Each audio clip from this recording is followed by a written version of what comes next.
La Biblia describe la condición espiritual del hombre de diversas maneras.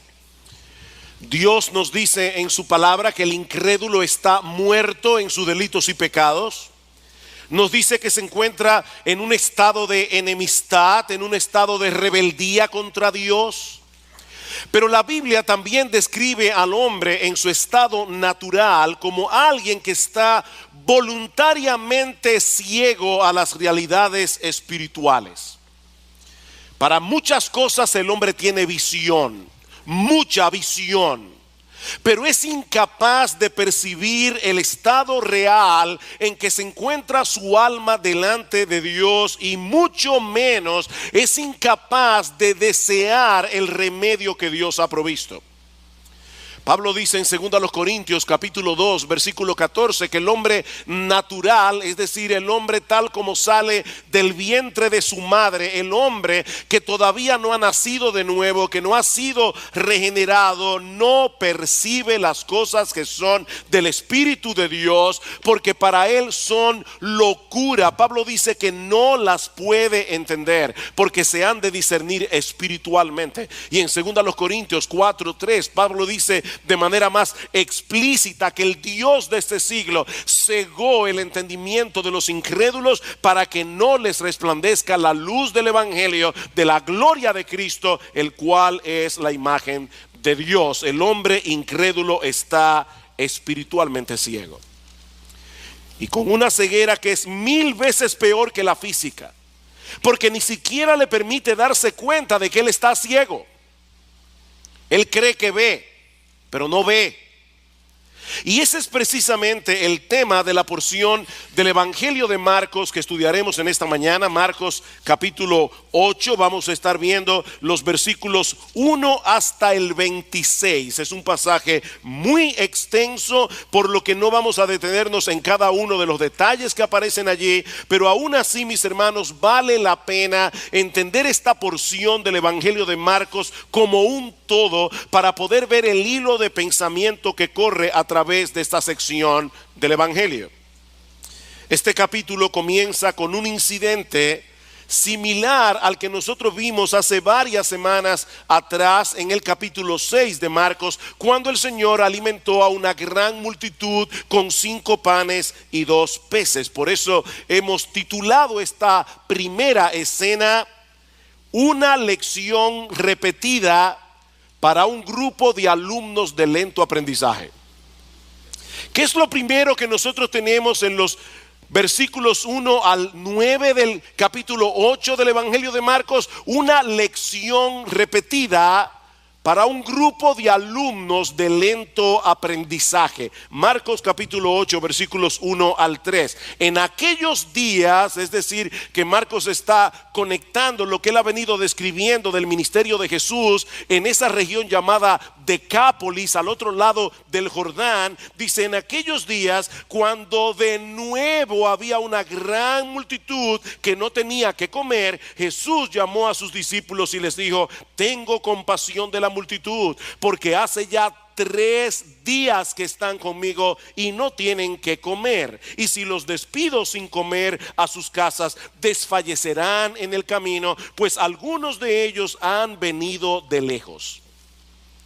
El Señor Jesucristo se encuentra todavía, como decía hace un momento, en esta región de Decápolis con sus discípulos, un territorio poblado mayormente por gentiles. Y Marcos nos dice que una vez más, de nuevo, dice en el versículo 1, se reunió en torno a él una gran multitud que no tenía que comer. ¿Cuánto desearíamos los pastores siempre tener congregaciones así? ¿Ustedes se imaginan? 3 días aquí predicando la palabra y que a ustedes se les olvide que no tienen que comer. Eso sería fantástico. Pero después me desperté. Estas personas, es que yo quiero que ustedes noten esos pequeños detalles que aparecen en el Evangelio de Marcos. Estas personas, mis amados hermanos, se habían absorbido tanto en las enseñanzas de Jesús durante 3 días que aparentemente no se habían dado cuenta que sus provisiones se habían comenzado a agotar, y ellos estaban en un lugar desértico, así que era una situación desesperada, y Marcos dice que eso movió al Señor a compasión. Y la palabra que se usa aquí, la palabra griega, significa literalmente que a Jesús se le removieron las entrañas. Algunos habían venido desde muy lejos, por lo que no iba a ser fácil para ellos encontrar provisiones, y Jesús sabía que ellos podían colapsar en el camino. Eso es lo que significa literalmente la palabra desfallecer en el versículo 3. Jesús sabía que ellos iban a colapsar si se iban a sus casas. Y mis hermanos, ¿saben lo que eso nos enseña? Que el Señor Jesucristo es un Salvador compasivo. Él no se conmueve únicamente por nuestros problemas espirituales y eternos. Él también está consciente, Él también está atento a nuestros problemas terrenales y temporales. Él no es indiferente al hambre, Él no es indiferente a la enfermedad, y eso lo vemos una y otra vez en los evangelios. Su corazón es movido a misericordia ante todo tipo de necesidad, ante todo tipo de sufrimiento. Ahora, lo interesante que nosotros vemos en este pasaje es que Él quiere desarrollar en los suyos, es decir, en ti y en mí, esa misma clase de compasión, esa misma clase de misericordia.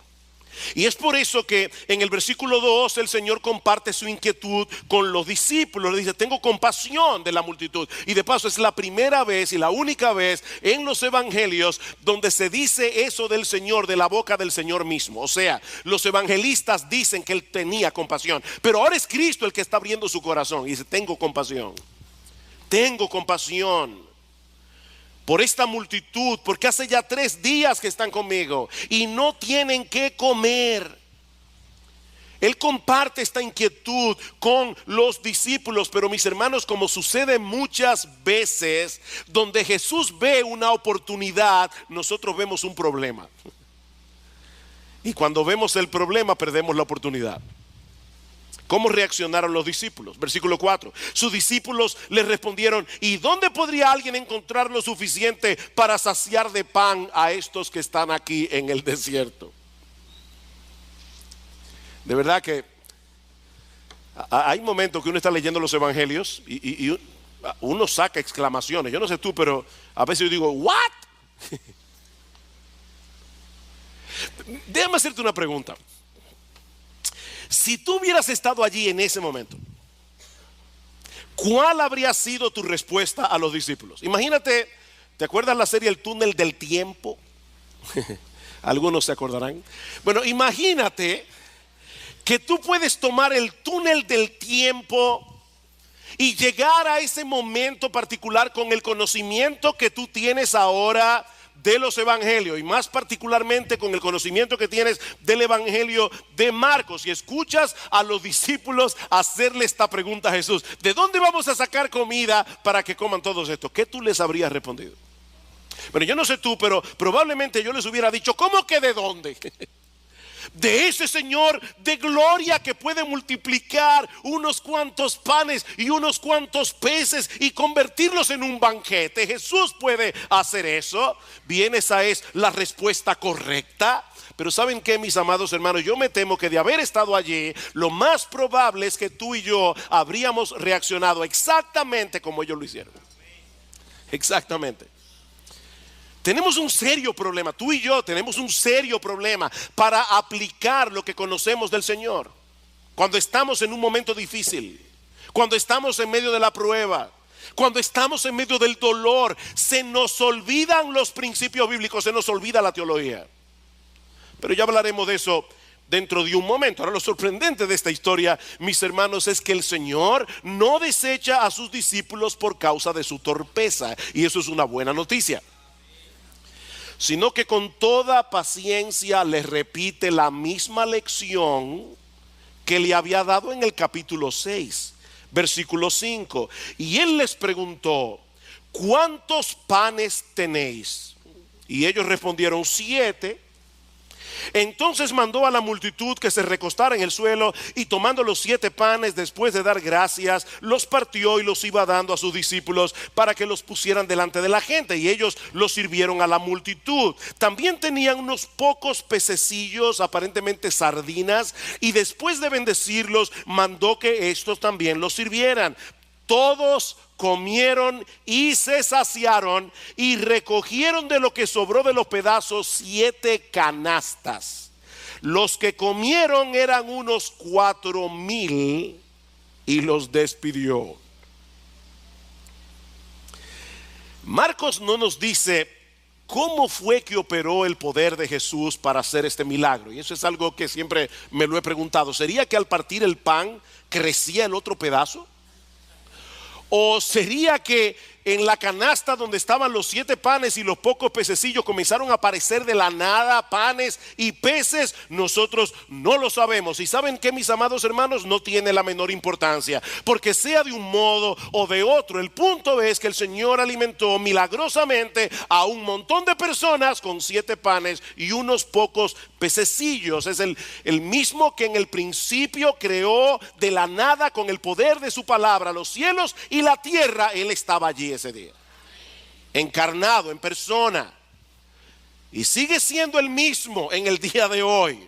Un Salvador compasivo y todopoderoso. Marcos dice en el versículo 9 que eran 4,000 personas, y Mateo, en el pasaje paralelo en Mateo 15:38, dice que ese cálculo fue sin contar las mujeres y los niños. ¿Cuántas personas habían allí? Probablemente más de 15,000. Y aún así sobraron 7 canastas llenas de comida. Y de paso, mis hermanos, la palabra que usa Marcos aquí para canasta no es la misma que se usa en el pasaje anterior, en el capítulo 6. Esta era una canasta, como nosotros tenemos una fuerte influencia norteamericana. Creo que ustedes van a entender esto. Es un hamper, eso es lo que significa la palabra griega. Es una canasta lo suficientemente grande para que quepa un hombre entero dentro de ella. Es la misma palabra que aparece en Hechos capítulo 9 versículo 25, cuando dice que Lucas, que Pablo tuvo que ser descolgado del muro de Damasco en una canasta. Así que es probable que en esta ocasión hayan recogido más panes y más peces que en el milagro anterior. Mis hermanos, ¿qué aprendemos de esta escena? Que nuestro Dios tiene el poder para proveer para todas nuestras necesidades conforme a sus riquezas en gloria en Cristo Jesús, como dice Pablo en Filipenses 4. Él es un Dios confiable, Él es un Dios poderoso, Él es un Dios compasivo. Nosotros podemos echar nuestras cargas, podemos echar nuestras ansiedades sobre Él, porque Él tiene cuidado de nosotros, como dice el apóstol Pedro.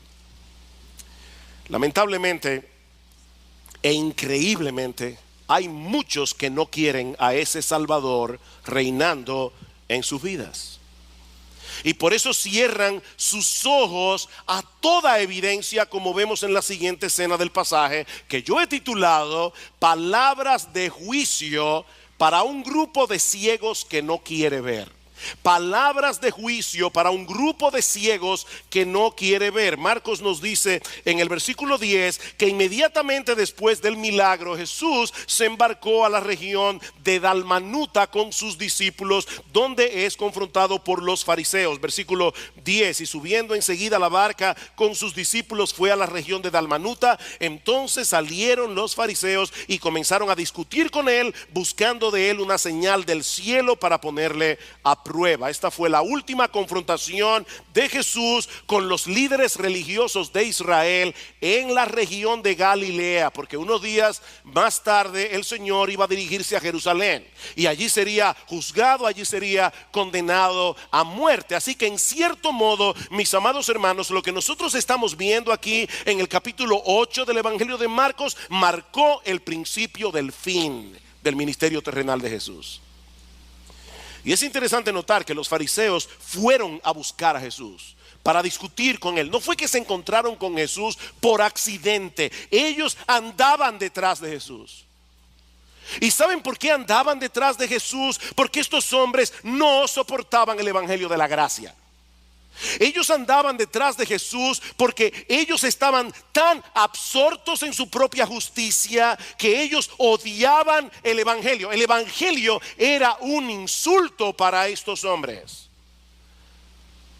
Y ellos veían a las personas yéndose detrás de Jesús y estaban preocupados. Y querían desacreditar al Señor delante de todo el mundo. Y por eso es que le piden una señal del cielo. ¿Notaron eso? Danos una señal del cielo. Y ese detalle es importante. Los judíos pensaban que Satanás podía imitar los milagros de Dios siempre y cuando se tratara de cosas que ocurrían aquí en la tierra. Pero ellos creían que Satanás no puede imitar los milagros que ocurren en el cielo. Y eso es precisamente lo que ellos están pidiendo aquí.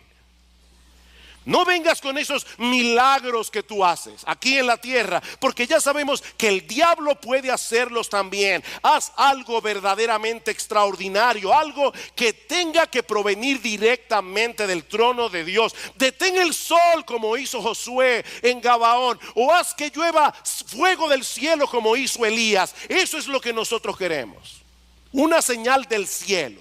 No venga con un milagrito aquí, no. ¿Cuál fue la respuesta de Jesús a esta ridícula petición? Versículo 12. Suspirando profundamente en su espíritu, dijo: ¿por qué pide señal esta generación? En verdad os digo que no se le dará señal a esta generación. Y dejándolos, se embarcó otra vez y se fue al otro lado. Mira, si tú vas delante de alguien y le demandas algo y su reacción es un profundo suspiro, déjame decirte algo, puedes estar seguro que lo que sigue no será nada bueno. Ese suspiro de Jesús fue una fuerte reprensión a este grupo de hombres que había determinado rechazarle a él como el Mesías profetizado en el Antiguo Testamento. No importa las evidencias que lo señalaban a él como el Mesías. Ahora, hermanos, para poder entender lo que está sucediendo aquí, es necesario que nosotros vayamos al capítulo 6 del Evangelio de Juan. No tienen que buscarlo, pero luego del primer milagro de la multiplicación de los panes y los peces, los judíos le hicieron a Jesús una petición similar. Dice en Juan capítulo 6 versículo 30: ¿qué señal haces tú para que veamos y te creamos? Nuestros padres comieron el maná en el desierto, como está escrito: pan del cielo les dio a comer. Y Jesús les dijo: de cierto os digo, no os dio Moisés el pan del cielo, mas mi Padre os da el verdadero pan del cielo, porque el pan de Dios es aquel que descendió del cielo y da vida al mundo. En otras palabras, Jesús les está diciendo: ¿ustedes creen que Dios autenticó a Moisés porque les dio a comer el maná en el desierto? No, yo soy el verdadero pan que descendió del cielo para darles vida. En una forma todavía más clara, lo que Jesús está diciendo es: ustedes me están pidiendo a mí que les dé una señal y no se están dando cuenta que yo soy la señal. Yo soy la señal. Si ustedes no creen, a pesar de lo que han visto en mí, no van a creer de ningún modo, porque no existe una señal más convincente que yo. Yo soy la señal. Mis hermanos, piensen en esto por un momento. El Dios del cielo se hizo hombre. ¿Ustedes se imaginan eso? El Dios del cielo se hizo hombre. El Dios del cielo vivió una vida perfecta. El Dios del cielo llevó a cabo milagros extraordinarios como la multiplicación de los panes y los peces. Predicó la palabra como nunca nadie lo ha hecho ni lo hará jamás. Y todavía le estaban pidiendo evidencias de que él era un enviado de Dios. ¿Saben por qué Jesús no respondió a la demanda de los fariseos porque ellos no necesitaban más pruebas, ellos necesitaban arrepentimiento. Ellos no necesitaban más pruebas.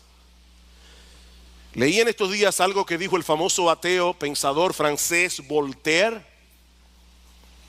Él dijo una vez, oigan esto, si aún llegara a suceder que ocurriera un milagro en un mercado abierto ante 1.000.000 de testigos confiables, preferiría desconfiar de mis sentidos que admitir el milagro. ¿Qué les parece? ¿Cuál es el peor ciego? El que no quiere ver. No hay peor ciego que el que no quiere ver. Esa es la acusación de Pablo a toda la raza humana en el capítulo 1 de su carta a los romanos. Dios se ha revelado a través de la creación y lo ha hecho de una manera inconfundible, pero el hombre ha decidido detener con injusticia la verdad. El hombre detiene con injusticia la verdad. Él sabe que Dios existe, él sabe que Dios creó los cielos y la tierra, él lo sabe en el fondo de su corazón, pero él pretende vivir como si no lo supiera. Él se hace el tonto. Yo decía, ayer puse un Twitter. Sí, yo uso Twitter. Un Twitter que decía, no es por ser más inteligente que los incrédulos son incrédulos, es porque son deshonestos intelectualmente. Son deshonestos intelectualmente. En Juan capítulo 3 dice, la luz vino al mundo. Ese es el problema, la luz vino al mundo. ¿Y qué hicieron los hombres? Amaron más las tinieblas que la luz. Mis hermanos, eso es trágico. Esta petición ridícula de los fariseos evidenciaba tal dureza de corazón, tal obstinación contra la verdad, que no valía la pena hacer el menor esfuerzo para tratar de convencerlos de lo contrario. Marcos dice que el Señor los dejó y se fue hacia el otro lado del mar. Y mis hermanos, esto no fue un simple traslado de un lugar a otro, esto fue un abandono. Esa es la idea. El Señor es muy paciente, muy paciente. Pero mi amigo, si tú estás aquí sin Cristo, déjame darte una advertencia muy sobria, muy solemne. Hay un momento en que el incrédulo traspasa una línea de no retorno. Una línea conocida únicamente por Dios. Cuando termina toda oportunidad de arrepentimiento, ese día los fariseos cerraron para siempre las puertas de salvación para ellos. Para siempre. Probablemente no volvieron a ver a Jesús nunca más. Esto es trágico. Pero el texto no termina allí. Marcos también nos narra otro incidente que nos revela otro tipo de ceguera espiritual, una ceguera que afecta a los creyentes. Los líderes religiosos de Israel estaban completamente ciegos, estaban voluntariamente ciegos, pero ahora Marcos quiere hacernos ver que los discípulos también tenían un serio problema en su entendimiento de las cosas. Por eso yo he titulado la siguiente escena, unas palabras de reprensión para un grupo de creyentes con miopía espiritual. Unas palabras de reprensión para un grupo de creyentes con miopía espiritual. El Señor y los discípulos se van en la barca al otro lado del mar, pero Marcos nos dice en el versículo 14 que se habían olvidado de traer panes para todo el grupo. De hecho, Marcos incluye el detalle de que había un solo pan en la barca para 13 hombres bien comidos, pescadores, hombres que hacían mucha fuerza física. Y nosotros podemos suponer que los discípulos le estaban dando mente al asunto, tal vez preocupados de que Jesús les preguntara por la comida y quedara evidenciado que habían sido unos irresponsables. En ese contexto, el Señor les da la advertencia que encontramos en el versículo 15. Y él les encargaba diciendo: tened cuidado, guardaos de la levadura de los fariseos y de la levadura de Herodes. En el pasaje paralelo, en el Evangelio de Mateo, se incluye también la levadura de los saduceos. Así que si tomamos los dos pasajes, Jesús les dijo: tengan cuidado con la levadura de los fariseos, con la levadura de los saduceos y con la levadura de los herodianos. Estos eran los tres grupos de influencia en la sociedad judía de aquel tiempo. Los fariseos eran los legalistas, aquellos que se querían salvar a través de su obediencia, aquellos que creían ganarse el favor de Dios a través de rituales, a través de su obediencia a los 10 mandamientos. Luego estaban los saduceos. Los saduceos eran los teólogos liberales de aquellos días, aquellos que no aceptaban la inspiración total del Antiguo Testamento. Y luego estaban los herodianos. Los herodianos fácilmente se hubieran postulado en las elecciones de República Dominicana y habrían ganado muchos votos. Eran los secularistas de la época. Ahora, no olviden, hermanos, que los apóstoles eran creyentes, con la única excepción de Judas. Estos hombres lo habían dejado todo para seguir a Cristo, pero aún así el Señor les advierte que se cuidaran de la influencia de estos grupos. Cuídense de esa levadura. Ustedes saben lo que hace la levadura, ¿verdad? Usted pone un poquito de levadura en la masa del pan y esa levadura leuda todo, afecta todo. Bueno, por esa razón la levadura se usa en la Biblia metafóricamente para señalar algo que nos puede parecer pequeño, pero que puede traer una significativa alteración en todo lo que toca. De ahí que la levadura vino a ser un símbolo de aquello que corrompe, de aquello que destruye. Mis hermanos, déjenme decirles algo con todo mi corazón de pastor en esta mañana. Nadie, incluyendo el mismo que está predicando, nadie aquí es inmune al legalismo. De hecho, si tú quieres ver a un legalista, mírate al espejo. Nosotros todos somos legalistas en recuperación. Es increíble cómo escuchamos una y otra vez el mensaje del evangelio y la tendencia del corazón es a querer ganarnos el favor de Dios a través de lo que hacemos. Cuidado con la levadura de los fariseos. Iglesia bíblica del Señor Jesucristo, en el siglo XXI, cuídense de la levadura de los fariseos. Es dañina, es terrible en la vida de un cristiano. Pero cuídense también de la levadura de los saduceos. Cuídense, hermanos, de todas esas voces que están hoy día atacando la infalible palabra de Dios. En estos días alguien nos mandó por WhatsApp un artículo que alguien había escrito y decía: ¿alguien le puede responder a esta persona diciendo que qué están hablando los religiosos basándose en un libro anticuado, en un libro arcaico, cuando los religiosos han demostrado que son unos hipócritas? No me pude contener y puse otro Twitter. No recuerdo exactamente cómo decía, pero era algo como esto: la hipocresía siempre estará presente en todo grupo religioso, pero Jesús sigue siendo la verdad y la Biblia sigue siendo su palabra.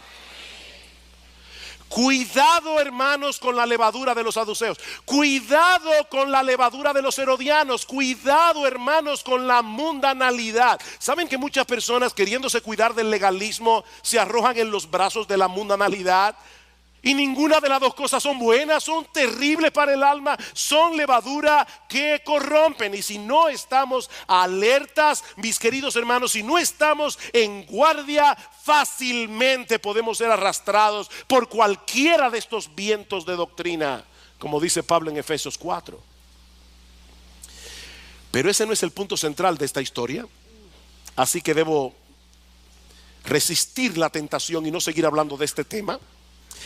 Porque el punto principal de esta historia es la reacción de los discípulos a la advertencia de Jesús.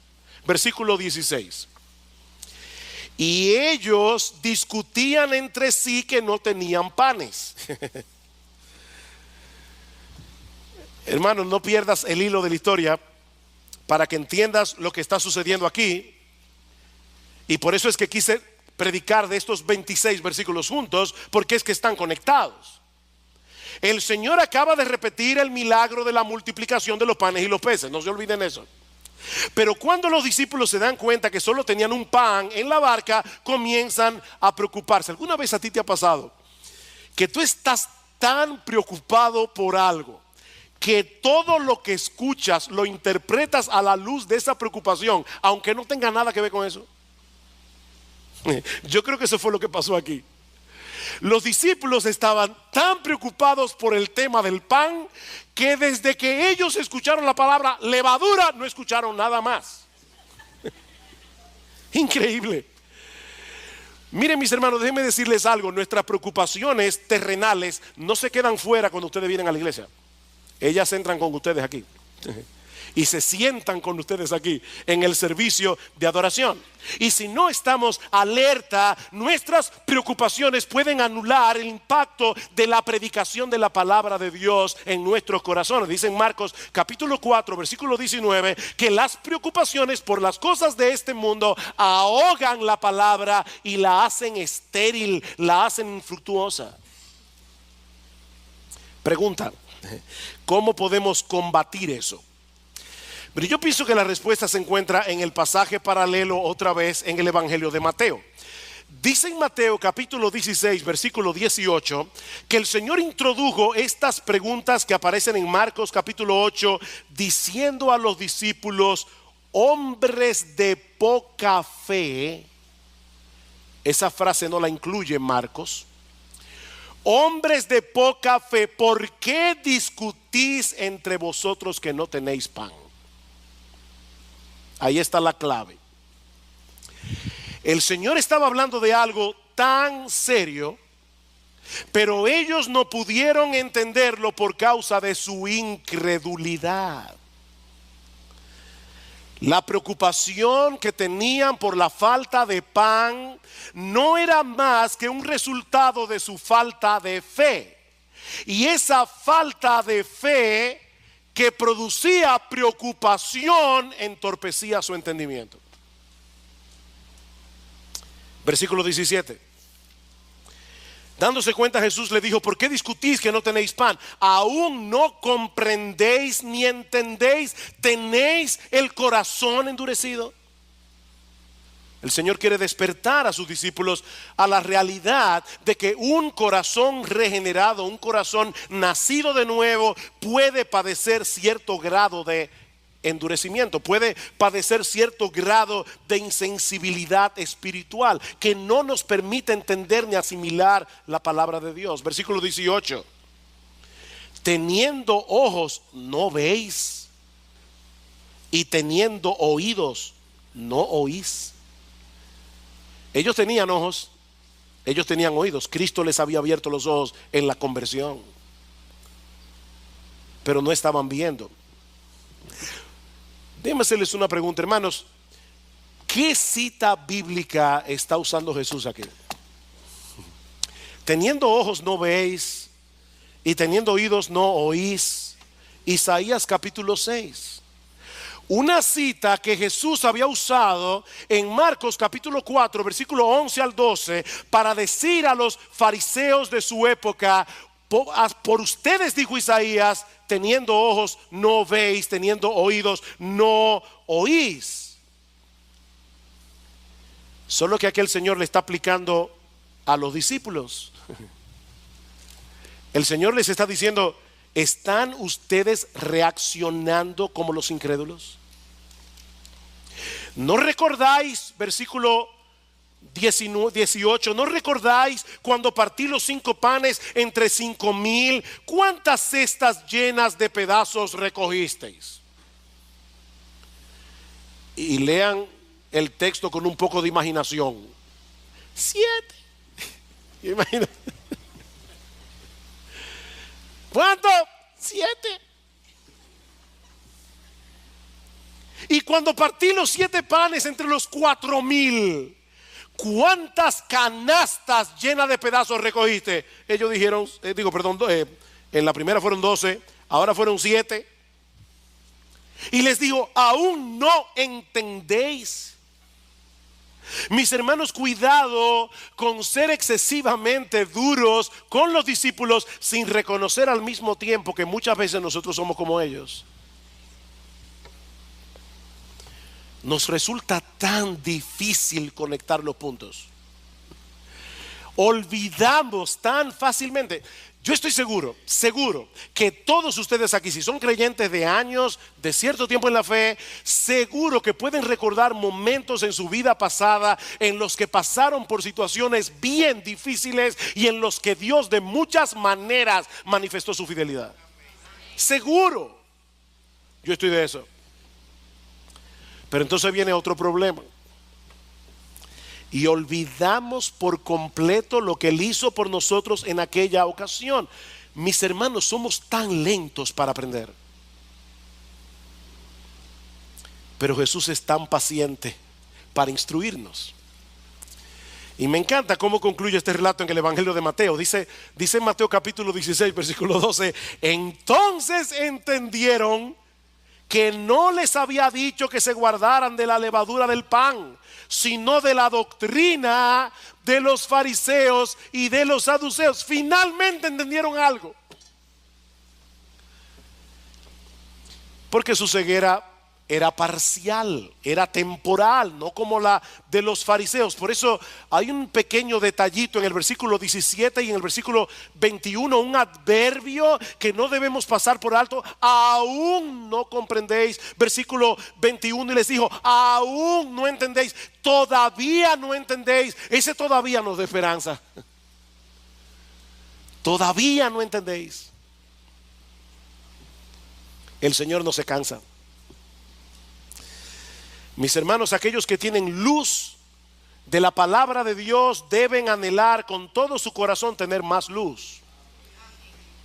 Deben orar fervientemente. Ustedes recuerdan esa oración de Pablo en Efesios capítulo 1 versículo 18, luego que Pablo ha dicho: bendito el Dios y Padre de nuestro Señor Jesucristo, que nos bendijo con toda bendición espiritual en los lugares celestiales en Cristo, según nos escogió en Él desde antes de la fundación del mundo, para ser santos y sin mancha delante de Él en amor, habiéndonos predestinado para ser adoptados hijos suyos a través de nuestro Señor Jesucristo. Y va detallando bendición tras bendición tras bendición. Pero cuando llegamos a la mitad del capítulo 1, ¿qué hace Pablo? Orar por los efesios y pedir que el entendimiento de ellos sea abierto, que el entendimiento de ellos sea iluminado, para que nosotros podamos tener una mejor comprensión de todas las bendiciones que Dios ha derramado sobre nosotros. Debemos orar que el Señor abra nuestro entendimiento. Debemos leer las Escrituras. Hermanos, esto es un tesoro. Como decía Salvador en la escuela dominical, esta es la palabra de Dios. Debemos leer, debemos comernos este libro, debemos empaparnos de este libro, debemos conocer las Escrituras. Debemos leer buenos libros que nos ayuden a entenderla mejor. Debemos escuchar la predicación de la palabra con suma atención, en dependencia del Espíritu de Dios, para que la luz de la verdad de Dios despeje las tinieblas que todavía tenemos en el corazón. No te quedes donde estás. No te quedes allí. Necesitas seguir profundizando en tu entendimiento de Dios. Necesitas seguir entendiendo el Evangelio. Necesitas seguir entendiendo cuál es la voluntad de Dios para ti. Pablo ora por los colosenses en Colosenses capítulo 1 versículo 9 al 10, para que crezcáis en el conocimiento, en el entendimiento de su voluntad. No te quedes donde estás. Sobre todo porque tú no estás solo en ese camino. Y eso nos lleva a la última escena de este pasaje, que yo he titulado Un milagro esperanzador. Marcos 8, 22. Llegaron a Betsaida y le trajeron un ciego y le rogaron que lo tocara. Tomando de la mano al ciego. Qué tierno, hermanos. Imagínense esa escena. Al Señor Jesús tomando la mano de este hombre y llevándolo lejos de la multitud, dice, tomando de la mano al ciego, lo sacó fuera de la aldea y después de escupir en sus ojos y de poner las manos sobre él, le preguntó, ¿ves algo? Y levantando la vista dijo, veo a los hombres, pero los veo como árboles que caminan. Entonces Jesús puso otra vez las manos sobre sus ojos y él miró fijamente y fue restaurado y lo veía todo con claridad. Y lo envió a su casa diciendo, ni aún en la aldea entres. Yo no creo que haya sido por casualidad que Marcos incluyera este milagro precisamente en este punto de la historia. Recuerden lo que decíamos cuando empezamos esta serie. Los evangelios son biografías teológicas. Ellos no están narrando cronológicamente la vida de Jesús. Ellos están tomando lo que ellos quieren tomar para darnos una enseñanza. Y es importante entender eso porque la narración de este milagro es exclusiva de Marcos. No aparece en ningún otro de los evangelios. Así que Marcos lo mencionó por una razón, en ese punto. De hecho, este es el único milagro registrado en los evangelios hecho por Jesús en dos etapas.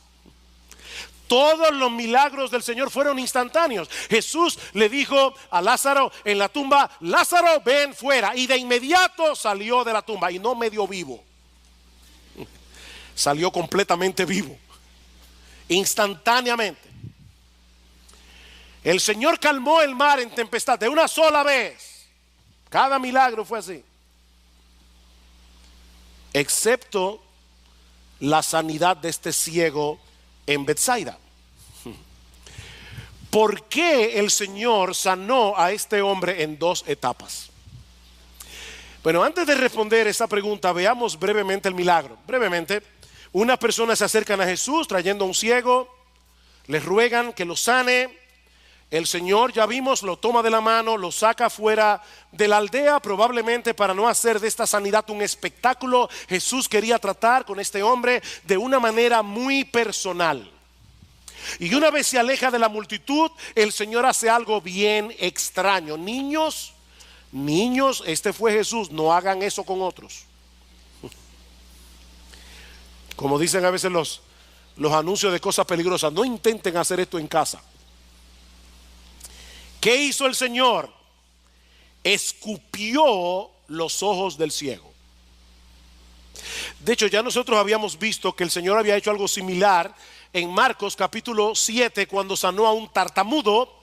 Probablemente, recuerden, este hombre está ciego. El Señor quería que él percibiera de una forma tangible, algo va a pasar con mis ojos. Así que el Señor escupe los ojos del ciego y lo toca con su mano. Y así el ciego puede depositar su fe en él. Algo va a pasar.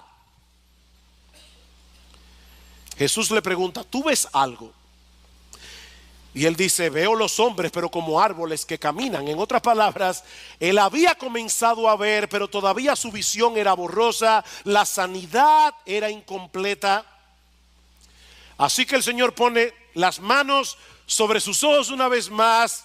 Y me encanta, dice que su visión fue restaurada y que lo veía todo con claridad. Esa palabra que se traduce como claridad es una palabra compuesta del griego que significa ver de lejos con toda nitidez. 20. La saliva de Jesús fue un láser y sanó a este individuo. Ahora bien, otra vez, hermanos, ¿por qué Jesús sanó a este ciego en dos etapas? Bueno, muchos comentaristas, y yo estoy completamente de acuerdo, entienden que Cristo quería hacerle ver a los discípulos en una forma gráfica el problema de visión que ellos tenían. Ellos necesitaban seguir avanzando en su proceso de entendimiento. Recuerden la pregunta del versículo 17, ¿es que aún no comprendéis ni entendéis? Versículo 18, teniendo ojos no veis. La visión de los apóstoles era como la de este hombre al principio. Ellos habían recibido visión espiritual cuando se convirtieron al Señor, pero todavía era borrosa. Ellos veían las realidades espirituales como árboles que caminan. Estos hombres necesitaban crecer en su entendimiento. Y este milagro era una especie de ilustración viviente, no solo de su necesidad, sino de la obra que Jesús iba a seguir haciendo en ellos. Hay mucho que aprender, hermanos, y mucho que creer. Importante eso. Hay mucho que aprender y mucho que creer. El conocimiento teórico no sirve de nada aquí hasta que no lo aplicamos en el momento de las pruebas, hasta que no lo aplicamos en medio de las dificultades de la vida. Los discípulos vieron al Señor multiplicar panes y peces. Yo estoy seguro que si alguien les hubiera dado un examen teológico inmediatamente después del milagro y hubiera una pregunta: ¿es Jesús capaz de alimentar a un montón de personas con unos cuantos peces? Todos los apóstoles hubieran sacado 100 en el teórico. Pero cuando se subieron en la barca y se dieron cuenta de que habían olvidado el pan, entraron en pánico. El creador de los cielos y de la tierra estaba en la barca. El que puede crear panes del aire estaba allí. Pero ellos estaban en pánico. Honestamente, mi hermano, tú no te ves retratado en ese cuadro. Ay, porque yo me he visto allí tantas veces que me avergüenza. Pero gracias al Señor por su paciencia. Gracias al Señor porque Él sigue lidiando con nosotros para afinar nuestra visión espiritual. ¿Y saben cómo lo hace? Proveyéndonos conocimiento a través de la lectura de la palabra, a través de la predicación en la iglesia, a través de otros hermanos, a través de buenos libros, y luego nos coloca en situaciones de prueba en las que tenemos que aplicar el conocimiento aprendido. Las pruebas de la vida son el examen práctico. Y lo bueno, aunque algunos tal vez dirán que eso no es tan bueno, pero lo bueno es que el Señor no se cansa en su trabajo oftalmológico. Él seguirá afinando nuestra visión, afinando nuestra visión, afinando nuestra visión hasta que lleguemos a su presencia. Así que mira, mi hermano, si tú puedes identificar en tu vida que te falta mucho por entender, anímate. Anímate, porque eso quiere decir que tienes visión. O como dice Paul Tripp, eso quiere decir que la gracia te alcanzó. La gracia te alcanzó. La gracia te ha visitado. Y ahora tienes algo de visión. Ahora, si tú eres incapaz de ver tu necesidad de un Salvador, si tú eres incapaz de percibir tu necesidad de ver más claramente, mi amigo, yo te tengo una mala noticia y una buena noticia. La mala es que estás ciego. Tú estás ciego. Estás tan ciego que ni siquiera te das cuenta de que estás ciego. Estás tan ciego que tú no puedes ver que no puedes ver. Tú crees que ves, pero no ves. Esa es la mala noticia. La buena es que Dios te trajo hoy aquí para que escuches ese diagnóstico. Dios te trajo aquí para que tú sepas cuál es el estado de tu alma. Dios te trajo aquí en esta mañana. Dios te trajo, mi amigo. Yo no sé quién te invitó. Dios te trajo aquí para que veas la necesidad que tienes de visión, para que veas la necesidad que tú tienes de venir a Cristo en arrepentimiento y fe. Tú necesitas un Salvador. Tú necesitas al Salvador. Dice el Señor en Juan capítulo 8 versículo 12: yo soy la luz del mundo. Yo soy la luz del mundo. El que me sigue no andará en tinieblas, sino que tendrá la luz de la vida. Mi amigo, ¿por qué andar a tientas y a oscuras cuando la luz de este mundo te está ofreciendo en esta mañana abrirte los ojos del entendimiento en este mismo instante, gratuitamente, por gracia, por medio de la fe? ¿Por qué andar a tientas y a oscuras? Por eso yo decía que este es un milagro esperanzador, porque nos muestra el poder de Cristo para restaurar la visión que el hombre ha perdido por causa del pecado. Mi amigo, Cristo puede darte visión aquí y ahora, si confías enteramente en Él, si miras hacia Él como tu única esperanza de salvación. Y a partir de ese momento Él continuará restaurando tu visión para que sigas creciendo en tu conocimiento de Dios, para que sigas creciendo en tu entendimiento del Evangelio, para que sigas creciendo en tu comprensión de lo glorioso, maravilloso, hermoso, dulce y deleitoso que es nuestro bendito Señor y Salvador Jesucristo. Mi amigo, no desprecies la oportunidad que el Señor te está brindando hoy. No olvides, hay una línea de no retorno conocida solo por Dios. No abuses de la paciencia divina. Acógete hoy a la misericordia cuando las puertas de la salvación todavía están abiertas para ti.